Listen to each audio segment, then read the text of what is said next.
큰형 엘리압이 다윗이 사람들에게 하는 말을 들은지라 그가 다윗에게 노를 바라여 이르되 내가 어찌하여 이리로 내려왔느냐 들에 있는 양들을 누구에게 맡겼느냐 나는 내 교만과 내 마음의 완악함을 아노니 내가 전쟁을 구경하러 왔도다.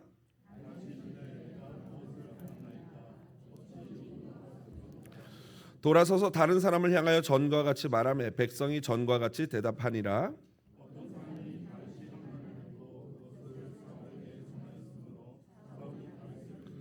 다윗이 사울에게 말하되 그로 말미암아 사람이 낙담하지 말 것이라 주의 종이 가서 저 블레셋 사람과 싸우리이다 하니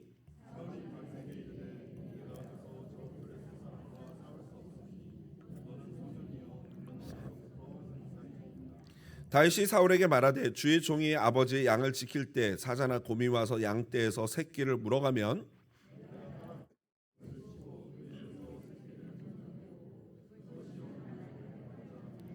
내가 그 수염을 잡고 그것을 쳐 죽였나이다.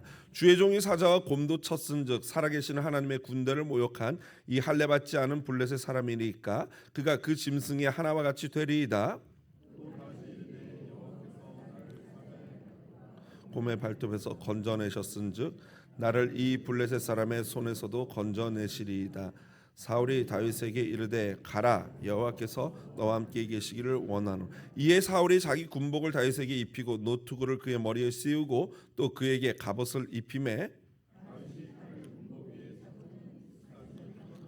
시험적으로 걸어보다가 사울에게 말하되 익숙하지 못하니 이것을 입고 가지 못하겠나이다 하고 다 같이요 손을 막대기에 가지고 골라서 자기 목자의 제구 곧 주머니에 넣고 손에 물매를 가지고 블레셋 사람에게로 나아가니라. 아멘. 사무엘상 17장 28절로 40절 말씀 가지고요. 위대한 목동 이야기라는 제목으로 말씀의 은혜 나누도록 하겠습니다. 한국에서는요. 웬만한 교회들, 그게 대형 교회는 물론이고요. 중소형 교회들도요. 금요일만 되면 주보 원본을 인쇄소에 보내고 인쇄소에서는 그것을 인쇄한 후에 이렇게 그게 반을 접는 거든 세 번을 접는 거든 다 접어가지고 토요일 늦은 오후나 주일날 아침까지 교회로 배달을 해주는 서비스가 있습니다.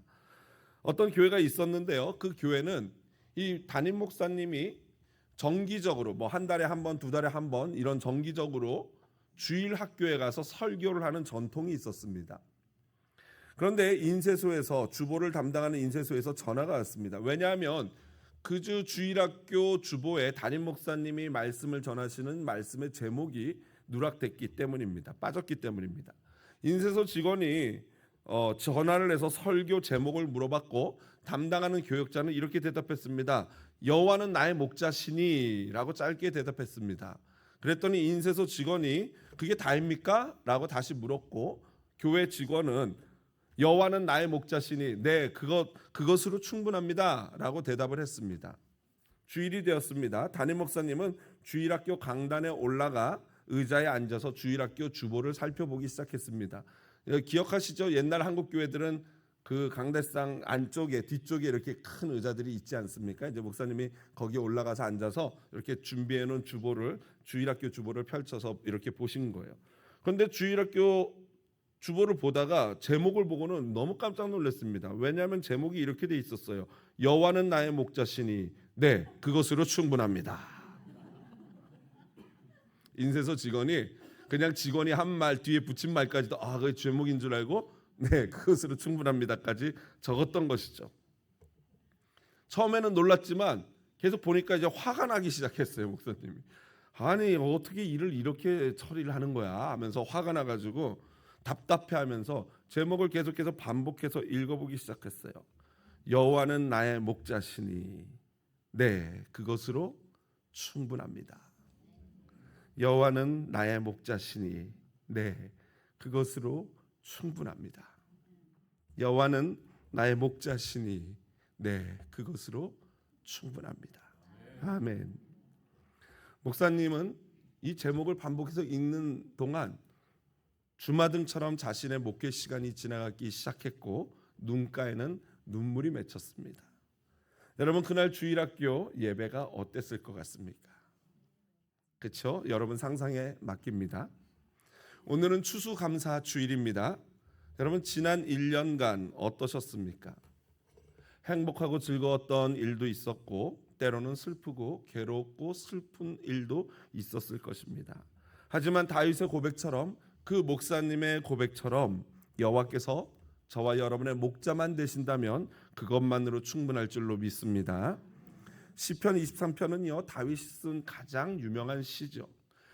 당시 고대 근동에서는요 왕들은 자신을 목자에 비유하고 백성은 양에다 비유하는 것이 유행이었습니다. 그런데 다윗은 자신이 하나님의 양이고 여호와 하나님께서 나의 목자가 되신다라고 노래했습니다.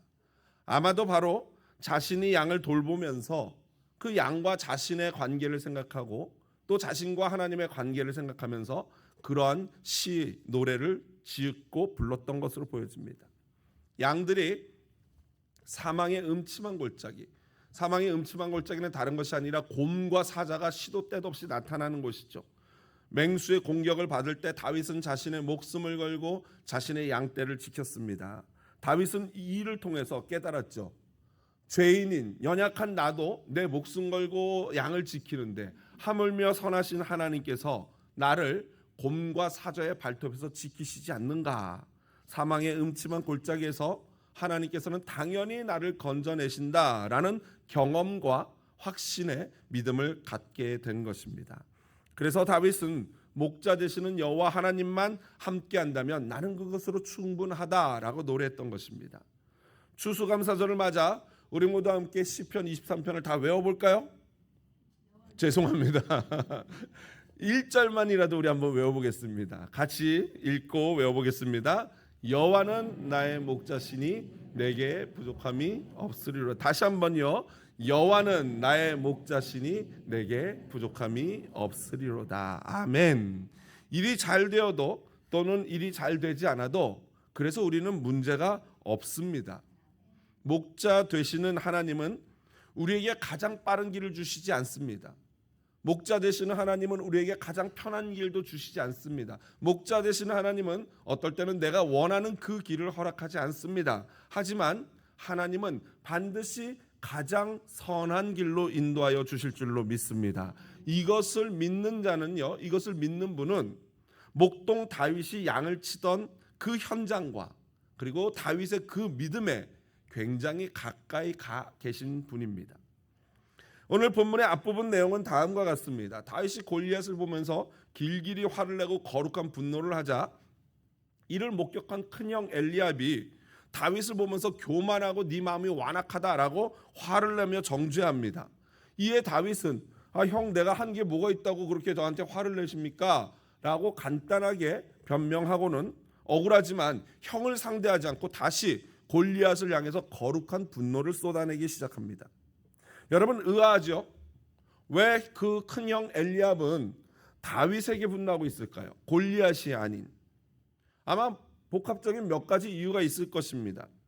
엘리압은요 전형적인 약강의 성품을 지닌 사람이죠. 사실 그런데 우리가 엘리압을 욕할 수 없는 게 저와 여러분 역시 어떻습니까?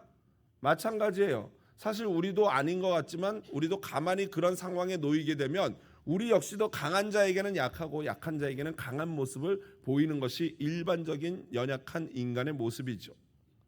동시에 엘리압은요 자신이 가진 것들로 인해서 교만한 사람이었습니다. 그래서 엘리압은 사무엘 선지자가 자신의 집에 방문했을 때 왕으로 기름 부으려고 방문했을 때 어떤 생각을 했을까요? 드디어 때가 왔구나. 하나님이 나를 왕으로 세우려고 사무엘 선지자를 이곳에 보내셨구나 라고 하면서 아싸 이렇게 생각했을 거예요. 그런데 누가 기름 부음을 받습니까? 자신이 무시하던 존재감 하나 없는 막내 다윗이 기름 부음을 받았어요. 그러니 엘리압 입장에서는 다윗이 이쁠 리가 있습니까? 자존심 상하고 질투심 나는 거 당연하죠. 그런데 지금 이스라엘 군대 분위기가 장난이 아니게 어두컴컴한데 거기에 와가지고 이 막내 다윗이 뭐라고 해요? 아니 왜들 싸우지 않고 계십니까? 저 개만도 못한 골리앗을 왜 가만 내버려 둡니까? 라고 막 화를 내는 거예요.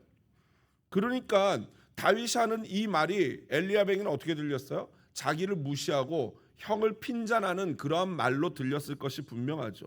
그래서 엘리압은 다윗에게 너는 교만하고 마음이 완악하다라고 화를 냈던 것입니다. 하지만 여러분, 이러한 그의 엘리압의 입장은 어느 정도 이해가 되지만 그런 그의 주장이 맞습니까? 맞지 않죠. 왜 맞지 않습니까? 엘리압의 그런 주장은 엘리압의 필터로 그 상황을 해석해냈기 때문이에요. 자기의 시각으로 보니까 그런 거죠. 사실 이 그러한 엘리압의 다윗에 대한 오해는요, 자기 마음에 그대로 거울처럼 비춰진 마음이었던 것입니다. 문제는 그러니까 지난 주일에 말씀드린 것처럼 시각의 문제죠. 다윗은 지금 골리앗과 하나님을 짝지어 보고 있어요. 그러니까 내 대적이 골리앗이 아니라 지금 골리앗이 살아계신 하나님을 욕하니까 그 골리앗의 대적은 하나님이시다.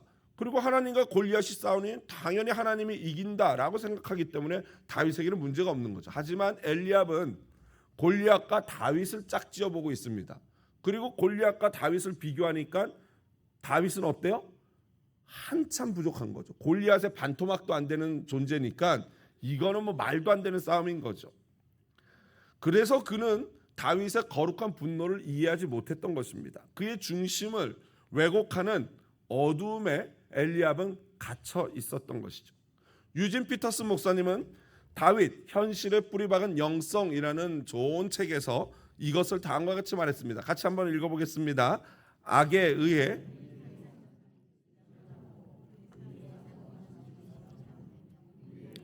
결정되는 순간 우리는 선한 것과 참된 것과 아름다운 것을 볼 수 없게 된다. 아멘이죠. 이것은 지난주에 제가 소개해드렸던 카일 아이들만 목사님이 했던 우리가 보고 듣는 것으로 말미암아 인지 노출의 법칙에 따라서 보고 듣는 것으로 말미암아 우리의 생각이 결정되어지고 그 생각으로 말미암아 믿음이 생기고 그 믿음으로 말미암아 감정들이 일어나고 그리고 나서 그 감정들은 우리의 행동을 유발하고 그 행동들이 쌓여서 그게 나의 삶이 된다라고 말씀을 드렸어요. 그런데 오늘 사실은 유진 피터슨 목사님이 이와 똑같은 이야기를 더 오래전에 먼저 했던 것입니다. 악에 의해, 그러니까 우리가 눈으로 보는 악, 그 악이라는 것이 막 나쁜 것들을 말하는 게 아니에요. 믿음 없는 그런 시각을 말하는 거죠. 눈으로 골리앗 같은 것만 보니까 우리의 상상력, 이걸 이해하기 쉬운 것은 상상력을 생각으로 바꿔서 읽어보면 쉽습니다. 우리의 생각이 지배를 당해요. 똑같죠? 카일 아이들만이 목사님이 말한 거랑. 그렇게 되면 우리의 사고방식이 좌우되고 그게 믿음이 생기는 거예요. 그렇게 되면 이제 생각까지도 좌우되고 결국에는 우리의 반응, 행동이 결정되어져서 나오는 것이죠. 그러면 우리는 선한 것과 참된 것과 아름다운 것들을 볼 수 없게 돼요. 이미 영적인 눈이 가려졌기 때문에, 두려움에 가려졌기 때문에 볼 수 없게 되는 거죠. 다윗이 보기에는 골리앗은 안 보여요. 살아계신 누구만 보여요? 하나님만 보이는 거예요. 하나님이 실제예요. 다윗의 세계에서는 그러니까 골리앗 같은 거인은 문제도 아닌 것이죠. 그래서 유진 피터스는요, 사울이나 이스라엘 사람들 엘리압처럼 골리앗의 외모만 보고 그의 목소리만 듣고 압도당하는 것을 뭐라고 말씀하시면 타락한 상상력이라고 표현합니다. 타락한 상상력. 그러니까 타락한 상상력이 막 이상한 거 생각하고 그러는 게 아니라 골리앗의 외모만 보고 그 목소리만 듣고 두려움에 사로잡히는 그 상상력, 그 자체가 타락한 것이라는 거예요. 오늘 본문에서 주목하고 싶은 것은요, 사탄은 엘리압을 통해서 유일하게 제대로 보고 있는 다윗을 공격했다는 사실이에요. 다른 사람들은 다 눈이 가려서 제대로 하나님을 못 보고 있는데 다윗만 영적인 눈이 열려서 살아계신 하나님을 봐요. 근데 사탄이 어떻게 공격하냐면 형 엘리압을 통해서 사탄이 다윗을 억압하는 거예요. 짓누르는 거예요. 사탄의 첫 번째 공격 방법은요, 분노의 감정을 다윗에게 쏟아내고 못된 말을 하는 거죠. 그리하여 다윗으로 하여금 자기처럼 절망하게 만드는 거예요. 여러분, 사람은요, 뭐 길 가던 사람의 말에 상처받지 않아요. 누구의 말에 상처받아요? 가까운 사람 말에 상처받습니다. 대표적으로 누구 말에 상처받아요? 남편, 당신이 뭐 하루 종일 집에서 뭐 했어? 이러면은 완전 상처죠. 아내에게 상처받아요. 또 부모의 말에 상처받고 자녀의 말에 상처받고 형제 말에 상처받는 거예요. 왜요? 그만큼 서로 기대하는 게 크기 때문이죠. 하지만 우리는 다윗을 보고 배워야 합니다. 다윗도 상처받을 수 있죠. 그런데 다윗이요, 형이 하는 말에 계속 대꾸하지 않았어요. 아, 형 왜 그러세요? 내가 잘못한 거 없는데 왜 그러세요? 라고까지만 말하고 억울하지만 뒤를 돌아서 골리앗을 상대했어요. 바울 역시도 우리에게 다음과 같이 권면합니다. 같이 읽어보겠습니다. 디도서 3장 9절. 그러나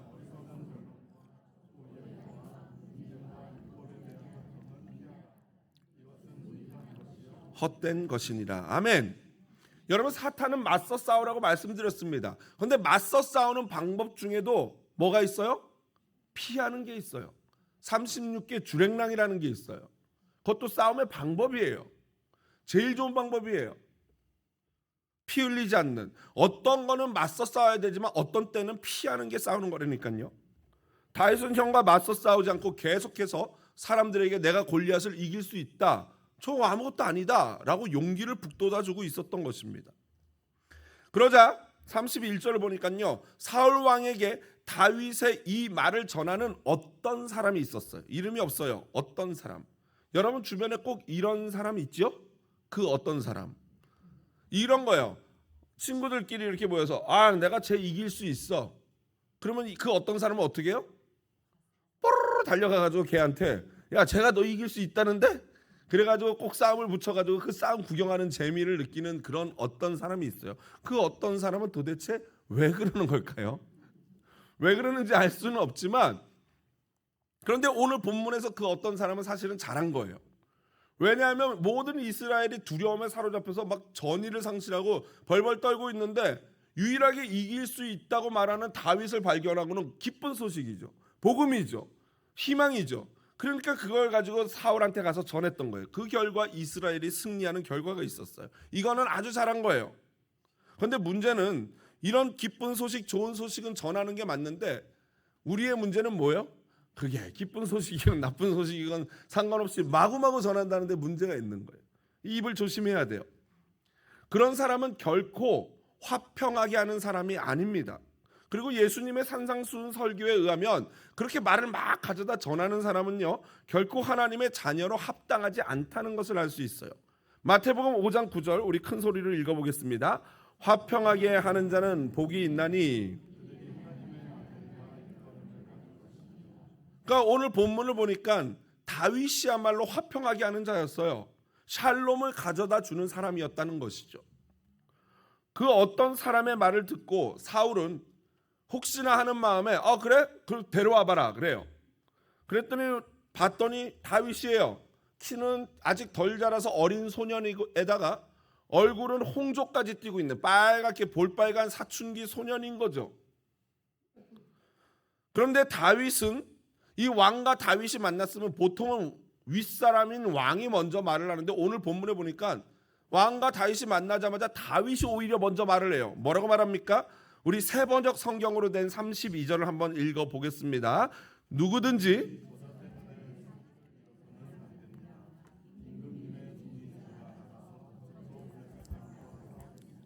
이 새번역 성경이 원문에 가장 가깝게 번역을 했는데요, 다윗의 상상력에서는, 즉 다윗의 생각의 세계에서는 하나님의 군대 군인은 단 한 사람도 절망하거나 두려워하면 안 된다는 거예요. 하나님의 군대이기 때문에. 그런데 문제는 모든 사람들이 다 두려워하고 있어요. 그래서 다윗이 나서는 거예요. 두려워하지 마십시오. 하나님의 군대들이요, 군인들이요, 두려워할 필요 없습니다. 내가 저 짐승만도 못한 녀석을 처치하겠습니다. 이러는 거겠죠. 그런데 여러분 이 장면 보면서 참으로 아이러니한 걸 느끼죠. 지금 다윗과 왕 사울의 대화 가운데 누가 왕처럼 보여집니까? 그렇죠. 어린 소년 다윗이 오히려 왕인 사울을 어떻게 해요? 위로하고 있어요. 왕이시여 걱정 마십시오. 원래 왕이 해야 될 일이 뭐예요? 두려워하는 백성들을 안심시키는 거예요. 걱정 마라. 내가 너희들의 적을 다 물리치고 내가 당신들을 보호할 것이다. 이게 왕이 해야 될 말이거든요. 그걸 누가 해요? 다윗이 지금 하고 있어요. 다윗이. 그렇습니다. 하나님의 자녀들은 이처럼 낙담한 사람을 위로하고 소망을 잃은 사람에게 소망을 주는 말을 하는 사람인 줄로 믿습니다. 그래서 다윗이 화평하게 하는 사람이에요. 저도 군대에서 이런 경험을 한 적이 있습니다. 죄송하지만 군대 얘기를 좀 드리겠습니다. 한국 군대는요, 여름에는 유격 훈련이라는 걸 하고 겨울에는 혹한기 훈련이라고 해요. 그래서 이 날씨가 영하로 떨어지는 그때 이 스케줄을 잡습니다.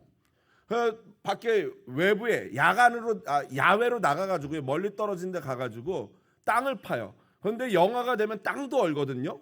그러면 그 땅을 막 그 야전삽 곡괭이로 막 땅을 파는데 그냥 조금 파는 게 아니라 이 크기가 뭐 3m, 3m 그리고 깊이 1m 정도로 팝니다. 어마어마한 거예요 이게. 뭐 포크레인으로 파면 금방이지만 요만한 야전삽으로 팔려면요, 이런 잠바 같은 거 입고 일하다가 나중에 다 벗고 합니다. 땀이 뻘뻘 나가지고. 1m까지 땅을 파고들고 거기다 텐트를 위에다 덮고 흙으로 끝을 덮은 다음에 바닥에다가 지푸라기 같은 걸 구해서 지푸라기를 깔고 다시 또 이 판초위 같은 걸 하고 담요를 깔고 해서 야전에서 잘 수 있는 한마디로 야전 집을 만드는 거예요. 엄청 힘들어요. 거기서 일주일간 먹고 자고 내부가에 가서 막 고양이 세수하고 뭐 화장실은 그냥 근처 아무데나 가서 해결하는 그런 훈련을 하는 거예요. 왜요? 이 전쟁이라는 것은 겨울에도 벌어지니까 그 훈련을 미리 하는 겁니다. 그런데 제가 제대를 딱 한 달 남겨두고 있었어요. 여러분, 제대 한 달 남겨둔 말년 병장은 건드리지 않습니다.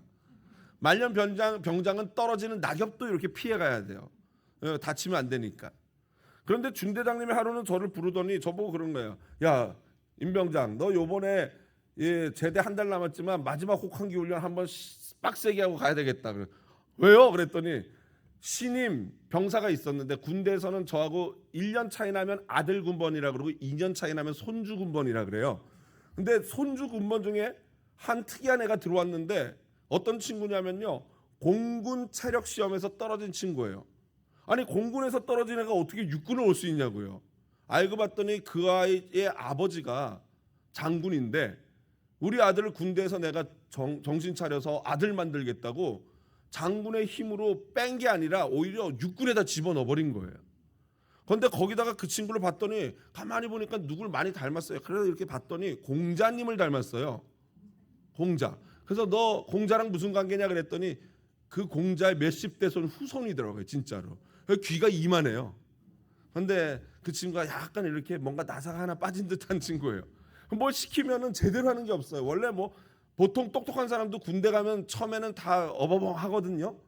그런데 얘는 원래 더 어버벙 했던 친구 같아요.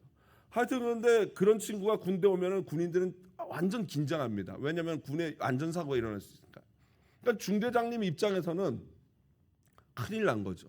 장군의 아들에다가 이 친구가 문제를 일으키면 큰일 나니까 이 부대에서 은서가 네가 최고참이고 믿을 건 너밖에 없다. 네가 가서 얘를 24시간 책임을 져라 이러신 거예요. 저는 죽는 줄 알았습니다. 그날 저에게 지옥이 펼쳐졌어요. 이건 말도 안 돼. 내 인생이 많이 꼬이긴 했지만 이렇게 말년에 꼬일 수가 있냐 하면서 제가 이 부대로 내무반으로 들어왔어요. 그래서 내무반에 들어와서 시름시름 앓고 있었어요. 이러다 내 인생이 진짜 꼬여서 나는 하나님이 나를 버리셨구나 이러면서 이러고 있는데 갑자기 저랑 아주 친했던 후임 병사가 있어요. 저보다 2살 어리고 같은 예수님을 너무나 잘 믿는 친구에서 굉장히 친했던 이 후임이 있는데 이름도 안 잊어버려요. 임형선 병장이었어요. 저는 말년 병장, 그 친구는 한 병장 2개월 정도 됐는데 그 친구가 저를 굉장히 좋아했는데 그 친구가 갑자기 들어오더니 저한테 그러는 거예요. 가만 생각해 보니까 그 친구가 우리 교회 굉장히 장로님 2분을 닮았어요. 우리 최태용 장로님을 너무너무 닮았어요. 아들이라고 해도 믿을 정도로 최태용 장로님을 닮았는데 최태용 장로님을 닮았다고 하면 윤석진 장로님도 닮은 거예요. 왜냐하면 2분이 형제처럼 비슷하게 생겼거든요. 여기 2분 계시니까 이따 끝나고 한번 확인해 보시기 바랍니다. 그런데 진짜 2분의 아들이라고 해도 믿을 정도로 착하게 닮았는데 전라남도 땅끝에 사는 친구인데 굉장히 순수하고 진짜 착하고 믿음 좋은 친구였어요. 근데 그 친구가 딱 들어오더니 저를 딱 보더니 그런 거예요. 아니, 임병장님 무슨 일이 있으십니까? 왜 그러십니까? 그러는 거예요. 눈치를 딱 보니까. 그래서 제가 형선아, 내가 죽게 생겼다. 과장이죠. 죽게 생겼다. 그랬더니 왜요? 그래서 중대장님이 나보고 2차 저차에서 혹한기 훈련을 가란다 라고 했더니 이 친구가 대본에 이르는 거예요. 임병장님 걱정 마십시오. 제가 중대장님께 가가지고 내가 그 고문관 그 녀석 내가 책임지겠다고 말씀드리겠습니다 하더니 진짜? 그러는데 바로 나가는 거예요. 그랬더니 막 중대장님실에 가가지고 한 10분 있다 오더니 어떻게 됐을까요? 할렐루야. 중대장님이 그 형선이가 가가지고 내가 책임지겠다 하니까 정말이야? 그러면서 오케이 알았어 해가지고 제가 말년 제대 한 달 남겨놓은 혹한기 훈련을 겨우겨우 피해갈 수 있었습니다. 여러분 그렇게 보지 마세요. 군대에서는 원래 한 달 남은 사람은 아무것도 안 시키고 열애를 시키거든요. 저는 오늘 임형선 그 친구에게서 다윗의 모습을 봤어요. 여러분 그 부대에서 지금 누가 고참이고 누가 후임 같습니까? 그죠? 제가 더 형이고 병장 더 높은데 그날은 제가 완전 꼬봉이었어요. 후임이었어요. 그 친구가 형처럼 걱정 마십시오 하고 가가지고 저를 보호해줬어요. 부끄럽지만 저는 그때 이 혹한기라는 골리앗을 보면서 벌벌 떨었던 거죠. 내 인생 꼬였구나 이러면서. 지금이라면 제가 이제 멋지게 그냥 한 달 남았지만 까짓 거 갔다 오자 라고 지금은 할까요? 모르겠어요. 또 그때 가보면 모르겠지만 할 것 같은 마음이긴 한데 현장 가면 모르겠어요. 지금 똑같아요. 사울 왕은 지위만 왕이고 왕의 갑옷만 입고 있었지 지금 이 장면에서 왕은 누구예요? 다윗인 거예요. 다윗. 바로 이 사무엘서 저자도 말하고 싶은 게 이거죠. 이미 왕은 어린 소년 다윗이었다 이거예요. 우리 크리스천이 바로 이런 사람이 되어야 할 줄로 믿습니다. 골리앗과 싸우겠다는 다윗의 말을 들은 사울이 가만히 위아래로 다윗을 스캔하더니 그러는 거예요. 안 돼, 너 죽어. 쟤는 어렸을 때부터 용사였고 너는 아직 소년에 불과해 안 돼 라고 말렸어요. 여러분 사울이 왜 말렸습니까? 당연하죠. 나가면 그냥 죽을 것 같으니까 한 방에 죽을 것 같으니까 아예 안 돼 하고 말린 거예요. 걱정됐죠. 사랑하는 거죠. 아끼는 거죠. 걱정되지만 이미 사울의 생각에는 누가 지는 거예요? 다윗이 진다는 100% 확신이 있어서 말리는 거예요. 여기에서 사탄의 두 번째 공격 전략이 있어요. 그것은 걱정해주고 사랑해주는 척. 사실 걱정하고 사랑하는 것은 사울이 거짓은 아니었을 거예요. 그럼에도 불구하고 그 진실한 마음을 통해서 오히려 다윗의 이 하나님의 영광을 위한 싸움을 어떻게 해요? 방해하고 말리는 거죠. 포기하게 만드는 거예요. 넌 할 수 없어. 너 안 돼. 하지 말라니까. 그거 너무 힘드니까 쉬세요. 안 해도 돼요. 괜찮아요. 이러면서 하나님 일하는 거를 말리는 거예요.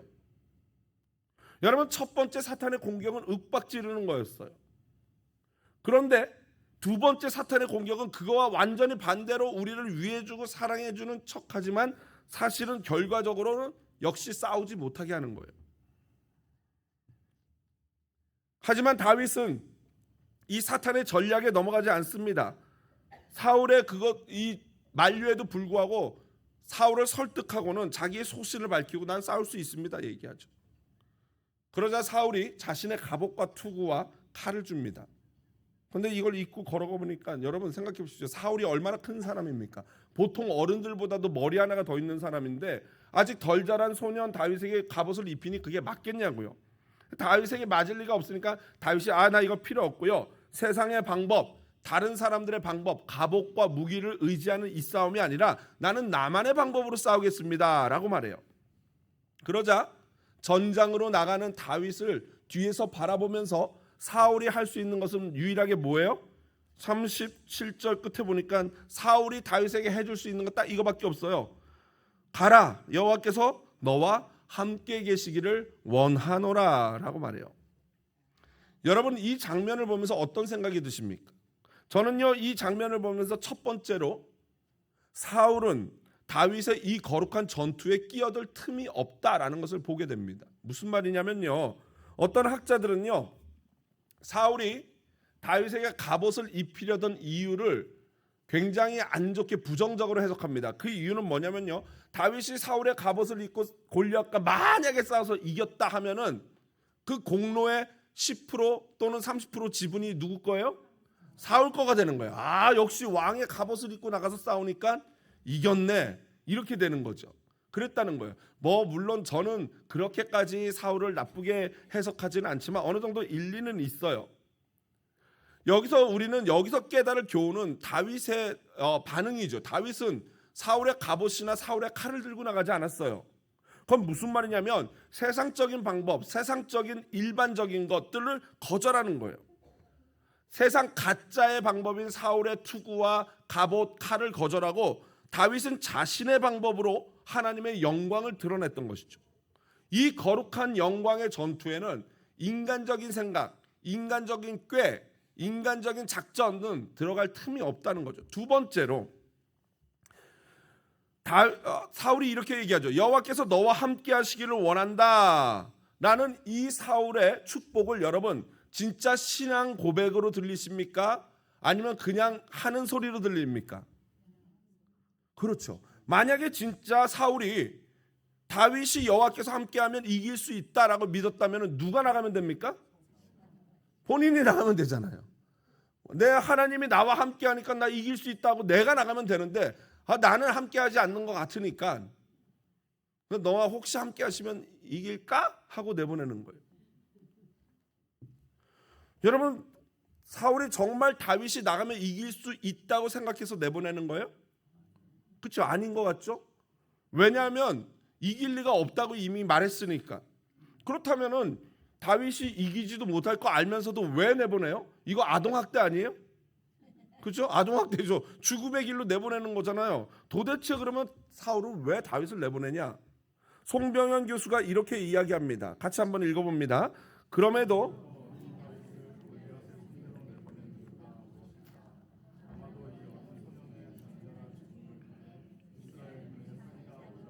받았을 것이다. 다윗의 예견된 죽음을. 그렇습니다. 그 중에 누구 한 명도 다윗이 이길 거라고 생각하는 사람은 없었어요. 그저 사울은 우리나라 표현을 하면 뭐 잡는 심정으로 내보내요? 지푸라기라도 잡는 심정으로 그냥 내보내는 거예요. 그러면서 만약에 계산하겠죠. 제 죽으면은 이게 우리한테 더 악영향이 되면은 안 내보내겠지만 죽으면은 또 혹시라도 우리 군인들이 열받고 화가 나가지고 혹시 싸울 수도 있을까라는 생각을 했다는 거죠. 그러니까 그날 엘라 골짜기에서 진정한 어른은 다윗 한 사람밖에 없었던 거예요. 다 어른들이 어른스럽지 못했던 거죠. 여러분 우리는 사울과 같은 엘리압 같은 어른이 되어서는 안 될 것입니다. 엘리압도 그렇죠. 자기 동생 그렇게 야단치는데 동생이 실제로 전쟁에 나가니까 뭐예요? 보이지도 않아요. 본문에. 진짜 형이면 어떻게 해야 돼요? 왕이시여 안 됩니다. 내가 나가겠습니다. 차라리 내가 나가겠습니다. 이게 진짜 형 아니냐고요. 여러분 용기 있게 골리앗과 싸우고 어린 세대를 보호해야 될 사람들은 바로 저와 여러분 어른들에게 주어진 책무인 거죠. 두렵다고 뒤로 물러나거나 어린 소년 뒤에 숨는 것은 너무나도 비겁한 모습인 것입니다. 다윗은 자신을 만류했던 사울에게 세 가지로 설득합니다. 첫 번째는 먼저 맞습니다. 왕이시여 저는 전투를 해본 적은 없지만 양을 치면서 곰과 사자를 싸워 이긴 경험이 있습니다 라고 말해요. 여러분 이 중에 혹시 곰과 사자와 싸워 이기신 분 계십니까? 만약 싸웠다면 여기에 계시지 않을 것입니다. 그죠?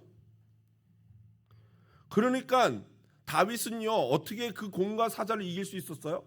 그 목동 양을 치는 그 많은 시간 내내 다윗은 뭐 했어요? 물맷돌 던지는 연습을 했어요. 실제로 지금도 이스라엘 사람들 보면요 이 물맷돌 던지는 사람은요 일치 오차도 없어요. 다큐멘터리 같은데 한번 보십시오. 관역 10cm짜리 요만한 거 저 멀리 한 몇십 미터 세워놓고 던지는데요 다 맞춥니다. 나무도 팍팍 부서지고요. 다윗은 그 연습을 계속했던 거예요. 제가 깨달은 게 뭔지 아십니까? 매일 무엇인가를 매일매일 꾸준히 한다는 것은 그것이 바로 능력인 줄로 믿습니다. 여러분 생각해 보십시오. 우리 어머니들 매일매일 빠짐없이 그것도 수십 년 동안 밥을 짓는다? 이건 진짜 대단한 일이에요. 안 해본 사람 남자들은 잘 모르죠. 이게 얼마나 힘든 일인지. 이 자리를 빌어서 주부들의 위대함을 저는 칭찬드리고 싶습니다. 우리 형제님들, 자매님들만 위하여 박수로 수고하셨습니다. 별로 형제님들이 탐탁치 않은 것 같아요. 그래서 여러분 그뿐입니까? 매일 직장 상사한테 욕먹고 손님들의 잔소리를 들으면서 불구하고 매일 같은 그곳으로 출근하는 남자들은 또 어떻습니까? 그게 또 실력인 거예요. 그게 능력인 거예요. 우리 그렇게 수고한 남편들을 위해서, 남자들을 위해서 박수로, 우리 확실히 여성분들의 마음이 더 넓으신 것 같아요. 박수 소리가 더 큽니다. 남성분들 다시 한번 자매들을 위해서 박수로 격려해 드리겠습니다. 그렇습니다. 두 번째로 다윗은요, 사울에게 자신은 곰과 사자도 쳤는데 아니 이 하나님의 군대를 모욕하는 짐승보다도 못한 이 녀석을 이기는 거는 일도 아니에요 라고 자기의 신앙을 고백하는 거죠. 그러니까 다윗의 상상력 세계, 다윗의 생각에서는요, 저런 짐승만도 못한 녀석은 당연히 이길 수밖에 없다는 거예요. 다윗은 눈에 보이는 골리앗의 지배를 받는 게 아니라 세상의 방법이 아닌 하나님께 지배를 받는 그런 사람이었던 거죠. 마지막으로 37절 보니까 뭐라고 말합니까? 구원은 하나님의 손에 있습니다라고 고백해요. 아멘이시죠? 다윗이 이렇게 얘기하지 않았어요. 내가 양들 칠 때 곰도 죽이고 사자도 죽이고 물맷돌로 일치 오차가 없습니다. 내 실력을 믿으세요. 그렇게 말하지 않았어요. 그렇게 설명을 했지만 결론이 뭐였어요? 내가 한 게 아니고 하나님이 나를 곰과 사자의 발톱에서 건져주셨습니다라고 고백해요. 그러니까 물맷돌 잘 던지는 것도 곰과 싸워 내가 이길 수 있었던 것도 누구의 은혜라는 거예요? 하나님의 은혜였다라는 고백을 하는 거예요. 자신은 양들의 목자였을 뿐 나의 진짜 목자는 누구시라는 거예요? 여호와 하나님인 줄로 믿습니다. 수없이 반복된 연습, 경험도 사실은 하나님의 은혜였고 구원이 그래서 하나님의 손에 있는 것입니다. 말씀을 정리합니다. 결국 다윗은요, 사울의 갑옷과 칼을 뒤로하고 물맷돌 5개와 막대기만 가지고 전장으로 나갑니다. 세상의 방법인 사울의 갑옷과 무기가 아닌 수없이 반복한 자신의 방법을 가지고 살아계신 하나님만 의지하고 목자의 무기라고 하는 막대기와 물맷돌만 가지고 나간 거예요. 이때 다윗의 심정이 여러분 어땠을 거라고 상상이 됩니까? 진 에드워즈라는 목사님은요, 새왕 이야기라는 책에서 다윗의 심정을 이런 식으로 상상하며 이 실화를 바탕으로 한 소설을 썼습니다. 이렇습니다. 소녀는 돌멩이를 잔뜩 쌓아놓고 멀리 서 있는 나무를 향해 힘껏 돌팔매질을 했습니다. 소년이 이렇게 홀로 치러낸 전투들이 얼마나 많았는지 모릅니다. 그러던 어느 날 커다란 곰 한 마리가 한가로이 풀을 뜯고 있는 작은 어린 양을 향해 달려들고 있었던 것입니다.